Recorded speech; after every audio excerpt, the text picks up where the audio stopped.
যে রিপোর্ট আমাদের অ্যাপটাকে ইউজ করে, এই যে আমি আর বিপ্লব ভাই এই আইবিসি অ্যাপটাকে আপনারা আজকে ডাউনলোড করুন, একবার এইটা নিয়ে চর্চায় এসে পড়বেন। আমরা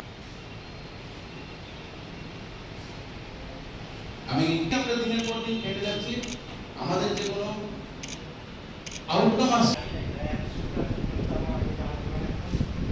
সাংগঠনিক জেলা সভাপতি এবং ব্লক সভাপতিদেরকে নিয়ে যুব কংগ্রেসের মিটিং। এই মিটিংয়ে আমরা আগামী দিনের যে আমাদের কর্মসূচি তা নির্ধারণ করছি এবং আপনারা দেখেছেন রাজ্যে চারিদিকে চাকরি বাতিল হচ্ছে, সুষ্ঠুভাবে চাকরি হচ্ছে না এবং পুরো রাজ্য নেশার মেঘে আবদ্ধ। সেই নেশা এবং চাকরি নিয়ে আমরা আবারও রাস্তায় ত্রিপুরা প্রদেশ যুব কংগ্রেস নামবে। কিছুদিনের মধ্যেই আপনারা তা দেখতে পাবেন এবং তা নিয়ে আমি আমার জেলার সভাপতিদেরকে এবং ব্লক সভাপতিদেরকে আজকে এই মিটিংয়ে ডেকেছি এবং এই নিয়ে আমরা আলোচনা করছি।